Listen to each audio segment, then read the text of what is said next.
My name is Naomi. Welcome to the Preacher's Portal, your unlimited access to supernatural and transformational content. Here, we share messages of salvation, solution, redemption, and deliverance by anointed ministers of the gospel. Don't forget to hit the like button, share, and subscribe.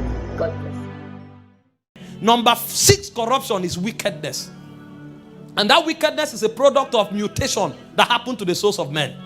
And so instead of men to be benevolently disposed like the God that they represent, they begin to think evil and mischief about others. That's where competition comes from. That's where hatred comes from. That's where anger comes from.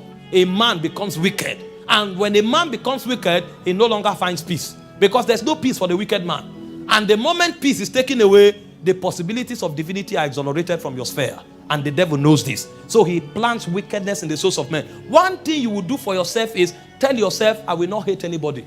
Even the ones that should be hated. Tell yourself, I will not be part of any group that tries to pull down anybody.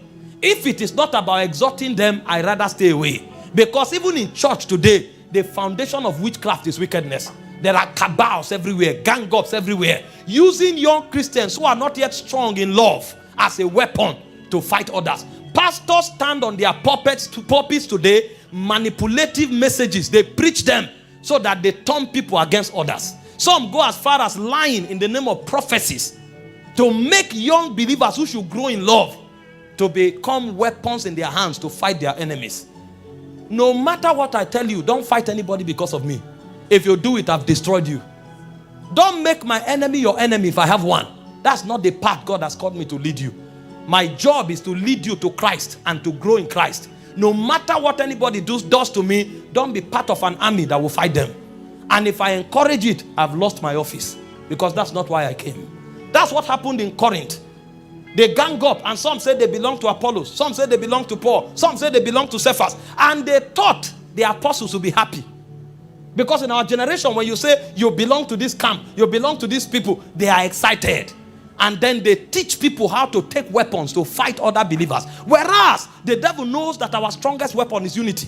He said, wherever 2 or 3 are gathered together in my name, there I am in their midst. Whatever they bind on earth is bound in heaven. And he knows that when unity is broken, we are helpless and defenseless. And so he goes into our wickedness and allows us to use the precious influence and platform God gave us to raise armies to fight ourselves. And a house divided against itself cannot stand. And so they thought the apostles would be happy. And Paul came and looked at them and said, wake up, you carnal people. He said, did Paul die for you? Did Apollos die for you? Did Christ die for you? He said, Paul planted, Apollos watered, Christ gave the increase. You don't belong to Paul. You don't belong to Apollos. All of us belong to Christ. Wickedness. That's where witchcraft comes from. Manipulations. And what we spend to satisfy our ambition is the destiny of others. Young people that have great potentials in God, instead of teaching them to fight and to defend God's integrity, we manipulate their minds and turn them to an army that fights to defend us. And these issues are issues that if we were humble, we would have addressed in a moment. And so you'll discover that after 10 years, 10,000 young people that started praying and seeking God, only 3 becomes relevant. And you are wondering, where are the others? When you went to that prayer mountain, you were 50. Where are the 49? Why is it only one voice that rose from there? Because they became armies fighting for the interest of another man. Wickedness.